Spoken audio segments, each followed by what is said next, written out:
Hi everyone, welcome back to Health Economics. We are going to launch into Chapter 9 today, but I want to give you just a little bit of information about Chapter 9. Chapter 9, it's my favorite chapter in the book because we have some kind of cool results that I'm going to show you. But the caveat is that Chapter 9 is probably the most technical and the most mathy chapter in the book. So I'm going to, again, split Chapter 9 into 3 parts just to make sure you're getting it in kind of bite-sized pieces and I don't lose you. Hopefully you find it interesting. If you don't, then just hang tight for 3 parts of this chapter, and then after Chapter 9, the class is going to get much less mathy, and we're going to get more into institutional details of the healthcare system. Okay, so to just kind of set up Chapter 9 for you, what we've learned so far is that insurance is really handy because it can increase people's utility by taking risk out of their life. And so without giving people any extra money, we can just make them happier by giving them insurance, because now they're a little bit more relaxed when there's not this big volatility in what amount of money might be in their bank account if they happen to get sick and have to pay a hospital bill. Okay, the problem that we realized last chapter is that insurance is great, but insurance markets are prone to death spirals. And the reason for that is because of this thing called adverse selection, where healthy people drop out of the market. And so when an insurance company is out selling insurance policies, it's the sick, expensive people who want to buy the policies, and these people are not profitable for an insurance company. Okay, introduce Chapter 9. So Chapter 9 is we're going to embrace this reality of the world that adverse selection exists. So what's really true is that healthy people drop out of the market, and we need to just come to terms with that. But in Chapter 9, we're going to model the insurance market a little differently, and we're going to look specifically at how 2 economists, Rothschild and Stiglitz, modeled the insurance market.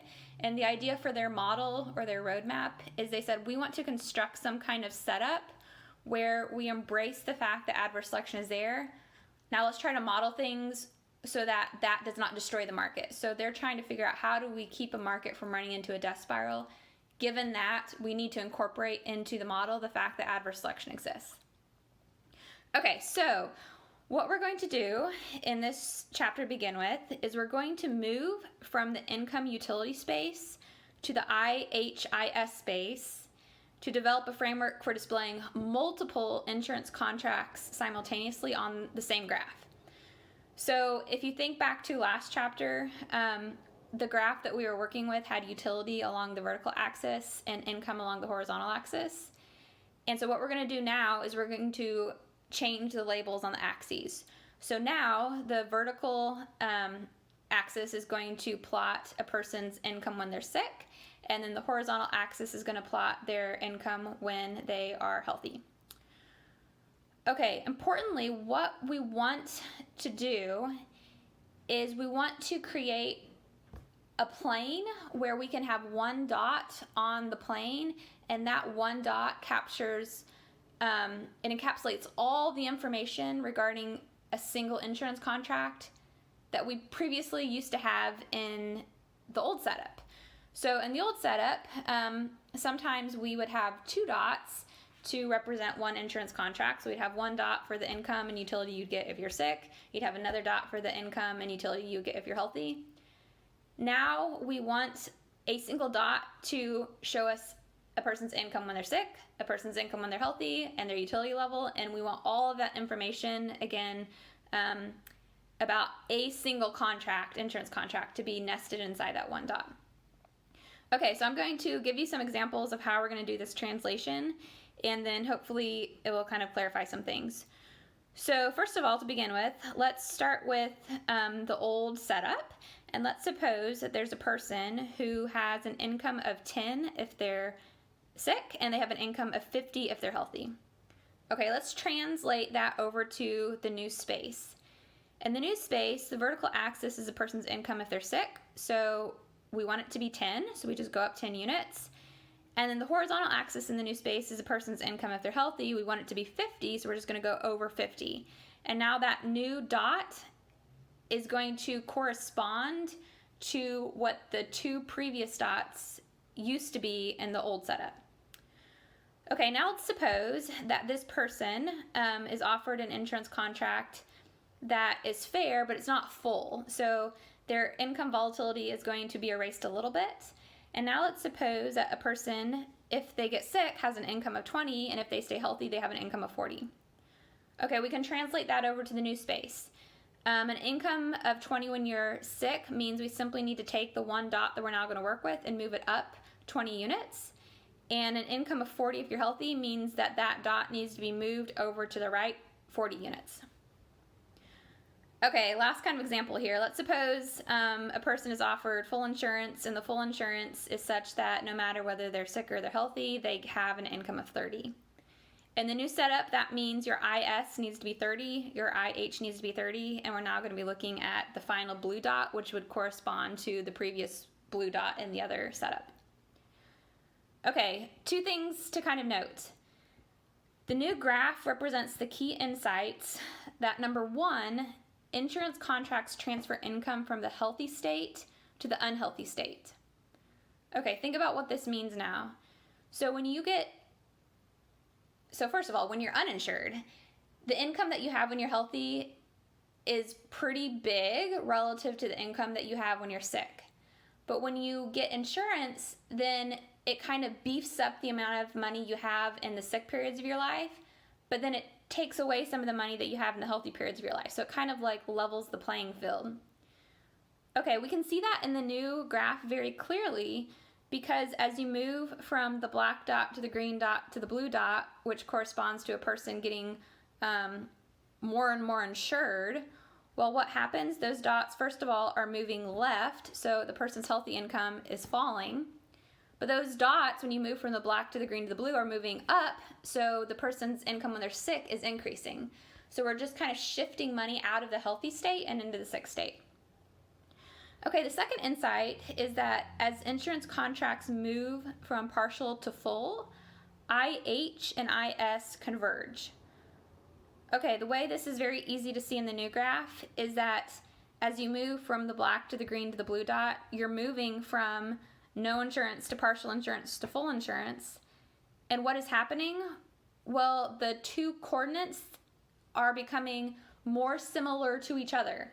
So in other words, the first dot, the black dot, is at a place where your sick income is 10, your healthy income is 50. 10 and 50 are very different from each other. But then as you move to partial insurance and you move from IS of 20 to IH of 40, well, 20 and 40 aren't as dissimilar from each other as 10 and 50. And similarly, as you get full coverage, you move up to the blue dot, you get $30 no matter what your health condition is. And so 30 is very similar to 30. So in other words, the gap between your income levels starts to diminish as you get fuller and fuller insurance. Okay, that gives us the first very important thing that we get from the Rothschild-Stiglitz model. That is the full insurance line.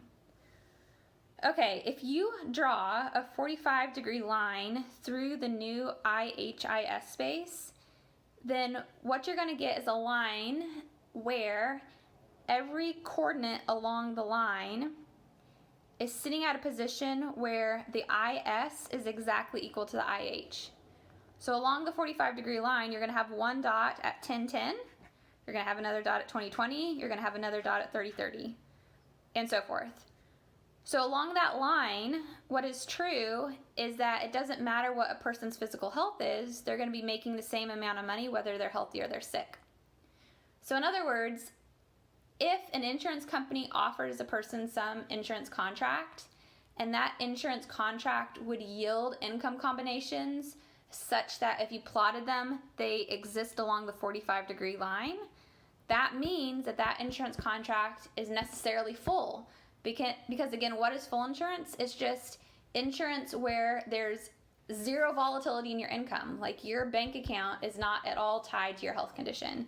And that is true for any contract that might reside along this 45-degree line. Hence, we're going to call this 45-degree line the full insurance line. Okay, big thing number 2 in this chapter is the zero profit line. Okay, to understand the zero profit line, what we're first going to do is we're going to think about a person, and that person, if they're uninsured, they're going to make some amount of money if they're sick, some amount of money if they're healthy. We can plot that event by plotting IS, and then I have a superscript U for being uninsured, and we can plot that against our IHU. So this would be like the black dot on the screen. Okay, what we learned previously is that for each person, they're going to have some expected or average income based on their probability of getting sick and what their sick income is and what their healthy income is. So we can use the expected income formula to calculate the person's expected income, and we can plot that on the same space where we just have their expected income along both the vertical axis and the horizontal axis, and that would correspond to the blue dot. Okay, what you need to think about now is if you took a line and you drew it straight from the black dot to the blue dot, then along that line there's going to be a whole bunch of different coordinates. Okay, what is going to be true, I'm going to tell it to you first and then you can try to mentally dismantle it, is every coordinate that exists along that line is going to correspond to an overall average income level that is the same as the average income level the person was getting when they were uninsured. So it's very clear to see this if you just compare the blue dot to the black dot. So by construction, average income, if you get the blue dot, is going to be exactly the same as the average or expected income if you are jumping between IS and IH, which is the black dot. And it's going to be true if you move straight from the black dot to the blue dot, that any dot along that line that you have drawn is going to follow the similar pattern. Okay, so let me kind of explain this in one other way in case you didn't catch it, and then we'll delve a little bit deeper. So the idea is, suppose a person is offered an insurance contract, and when you plot the income combinations that that insurance contract would give you when you're sick and you're healthy, you get some coordinate that exists smack dab in the middle between the black dot and the blue dot. Okay, what's going to be true is because that contract resides along the zero profit line, that contract would not be expected to make a person any richer or poorer than if they had no insurance. And the same is going to be true for any contract that's offered along the zero profit line. Okay, if you think back to previous definitions, what we said is that if insurance is fair, or in other words, the insurance company is not exploiting the customer and making money off of them, then expected income for the customer should not change as insurance becomes fuller. So as insurance becomes fuller in our new setup, you're just moving from the black dot to the blue dot. And so if that's what's happening along the zero profit line, then that means all of the contracts that are offered along the zero profit line are fair because the customer is not making or losing money and it's fair. In turn, the insurance company is not making positive profit or negative profit. They're expected to make zero profit if they offer a contract that resides along the zero profit line. Okay, now let's just think about fairness a little bit. So if all of the fair contracts sit on the zero profit line, then consider a contract that's off of the zero profit line. So for example, consider a contract that coincides with the X that I have on the screen, which is straight above the blue dot. Okay, that X is not on the zero profit line. That means that that contract would not be fair, or in other words, it would not leave a person equally as rich as they were before. Either it would make them richer or it would make them poorer. So let's try to sign this and decide whether or not that contract, if the person got it, would make them richer or would make them poorer. Well, okay, if we start at the blue dot as a baseline, if a person is offered the X, well then what would be true is that their income when they're healthy would be exactly the same under the X and the blue circle. But in the event they got sick, they would make more money with contract X than they would with the blue contract. So what we can say is that the X would make a person richer than they were at baseline if they were offered that contract. And so technically this isn't really fair, because now the person is kind of making money in this game. And so what's going to be true is that above the ZPL, or above the zero profit line, the person's income is more than when they were uninsured. So in other words, relative to both the blue dot and the black dot, any dot or any contract that's offered that's above the zero profit line is going to result in the person becoming richer than when they were uninsured. Okay, it works the same in reverse. So consider another contract, the second X, that is off of the zero profit line, but now it's below the zero profit line. Okay, let's compare how rich the person is with this X to how rich they were with the blue dot, which left them equally as wealthy as when they had the black dot. Okay, if we're comparing the blue dot to the black X, then if the person gets healthy, both of those contracts would leave them equally as rich if they're healthy. But in the event that they got sick, they would be making more with the blue dot contract than the X contract. And so this second X that exists underneath the zero profit line is going to leave a person poorer than before. So what's going to systematically be true is that below the ZPL, or below the zero profit line, the person's income is less than when they were uninsured. So kind of just mentally try to ingest this a little bit. The idea is the person starts out with no insurance. They're at the black dot. If an insurance company offers them any contract, and when you plot the income combinations that contract gives them, if the residual contract exists along the zero profit line, then that insurance contract, it wouldn't really change their bank account. It would just be kind of fairly shifting income from the healthy state of their life to the unhealthy state. But if the insurance company offers them a contract, and when you plot the income coordinates that go with the contract, and you get some contract that exists above the zero profit line, then the person, they're going to definitely want to jump on that contract, because if they buy that insurance, they're going to be expected to be making money, more money than they were before. But on the other hand, if the contract, when you plot the income combinations that it yields, leads to some contract that's below the zero profit line, then the customer is definitely going to want to steer clear of those contracts, because it's going to be expected to make them poorer than when they started this whole game. Okay, if that's true of the customer, then the reverse is going to be true of the insurance company. So what we can see is that if a person is expected to be richer, if they're expected to be making money, then there's only two players in this game. There's the people who are buying the insurance, and there are the people who are selling the insurance. So if the buyers are making money, then that means the sellers of the insurance companies, are going to be losing money. So therefore, northeast of the zero profit line, the insurance company makes an expected profit that is less than zero. And southwest of the zero profit line, the insurance company makes expected profit greater than zero. So in other words, the whole region above the zero profit line, or off to the northeast, it's going to be good news for the customers of insurance. It's going to be bad news for the insurance companies, because in that region, the insurance company is going to be expected to lose money, because the money's going in the pockets of the customers.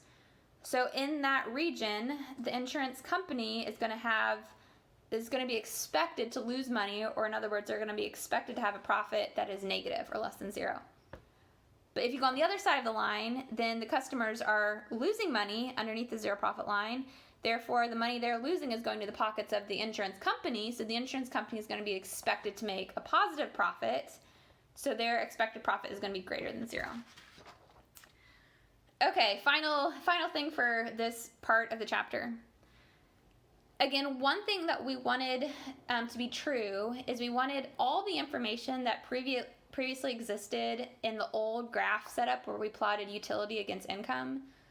We wanted all of that information to be somehow represented in our new setup where we're plotting IH against IS. So one thing that we had in the old setup was we had utility levels that corresponded to different insurance contracts or different income levels. We don't want to lose that piece of information. So in the old setup, it was very easy to see how happy a person was with a given income level because the vertical axis was literally happiness levels or utility. So what we're going to do is we're going to think about how do we, in this new space, kind of eke out the information about how happy a person is with a given insurance contract. So to do this, we're going to think about preferences. Okay, again, in the graph, we must be able to convey the notion that some contracts generate more utility than others. And we're going to do this using indifference curves. Okay, so consider the 4 following possible insurance contracts that are on the screen. We have insurance contract A, B, C, and D. Okay, let's just do a head-to-head comparison of contract A and B, and let's think about which contract would make a person happier, given that people like income. So the more income you give a person, the happier they are. Well, what's going to be true is that a person is always going to get more utility from B than they are from A. And the reason for that is because if you compare A and B, well, then if a person gets sick, then A and B will give them the same level of income. So IS is the same across A and B. But if a person happens to stay healthy, then if they have contract B, they're going to have more money than if they have contract A. And more income makes people happier. So B is clearly going to yield more utility than contract A. Okay, now let's do a head-to-head comparison of contract B and contract D. Okay, which contract would yield a higher level of utility?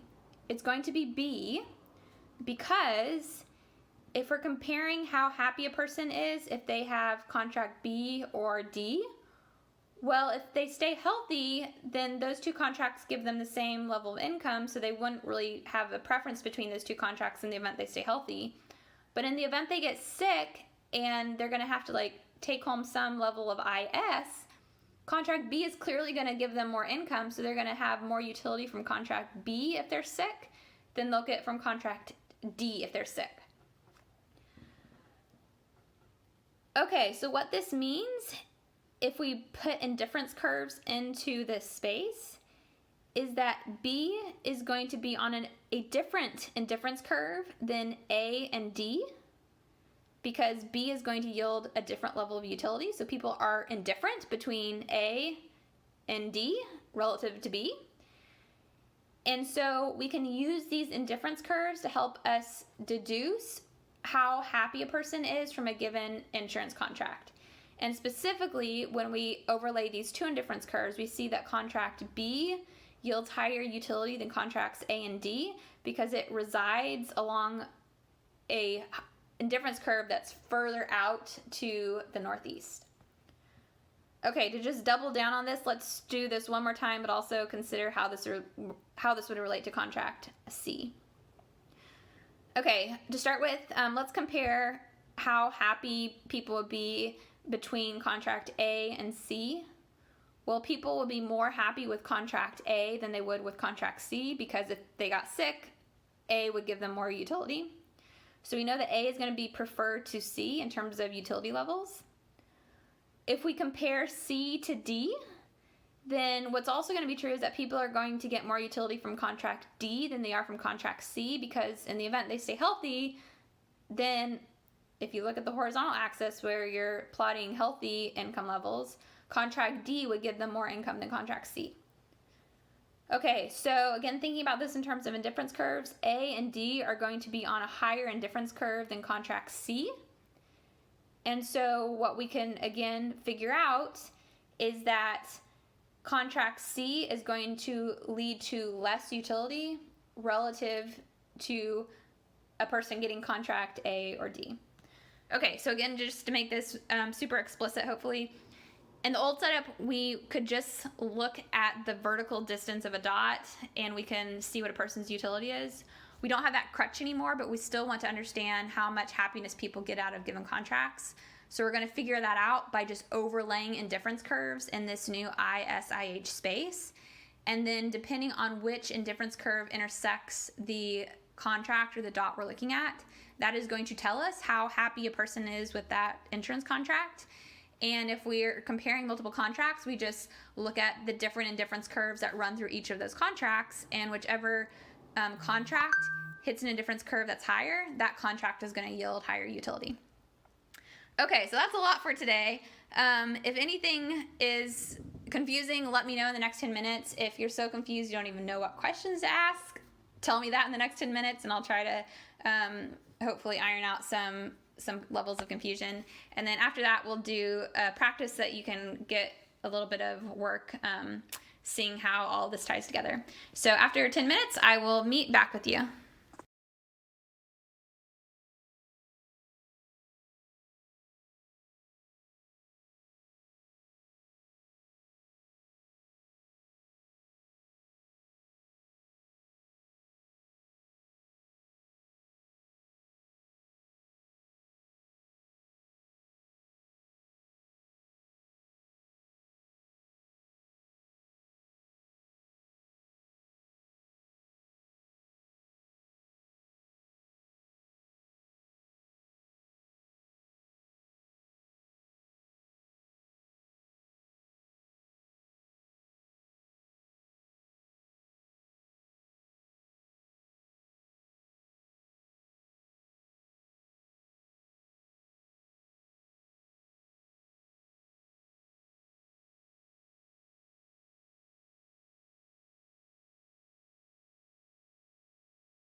Okay, for the exercise today, I want you to suppose that there's a person, and when the person is uninsured, when they are sick, they have an income of 100, and when they are healthy, they have an income of 500.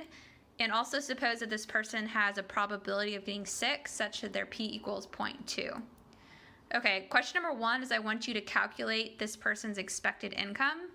To do this, you use the same math that we've used previously. So expected income equals the probability of getting sick times your sick income plus the probability of staying healthy times your healthy income. So nothing new here. After you have calculated their expected income, what you need to do next is you need to draw the person's zero profit line. You don't have to turn in this drawing, but you need to have it just so that you can proceed with the rest of the questions. Okay, note when you are drawing a zero profit line, you need to have a person's income when they're healthy along the horizontal axis, and you need to have IS, or their income when they're sick, along the vertical axis. Again, the two kind of points that peg the location of the ZPL are the person's income combinations when they're uninsured, and then the person's expected income. So you're going to need question 1 to draw the ZPL. Okay, once you have the zero profit line drawn, question number 2 is you need to answer what the slope is of the zero profit line. So you can just whip out the graph that you've drawn. That graph should have 2 dots on it. You can just count up and over to get the rise over the run. And for number 2, it just should be a number that you respond. So the slope of the ZPL line that you drew. Okay, question number 3 is suppose that an insurance company offers this person a contract that yields an income of $300 if they're sick and they have this insurance, and it yields an income of $300 if they're healthy and they have this insurance. Okay, the question is, would this contract be in the profitable or unprofitable region for the insurance company? Okay, so to answer this question, the easiest way to do this is to take out the graph that you've drawn that has the ZPL on it. In that graph, put a coordinate at 300, 300, and then look at whether that coordinate is above or below the zero profit line. Recall that any coordinate that is above the zero profit line is in the unprofitable region for the insurance company, because the insurance company is making an expected profit less than 0. Anything that's below the zero profit line is in the profitable region for the insurance company because they're making an expected profit that's greater than 0. So again, just make sure you have 3 answers turned in. So expected income, slope of zero profit line, and whether the contract that I've given you is in the profitable or unprofitable region. I acknowledge this part of the chapter is a little bit mentally intensive, so kind of go back and study this exercise once you get the solution to make sure it's especially clear to you, and then definitely read the textbook this chapter. So good luck studying and good luck on the exercise, and I'll talk to you next class.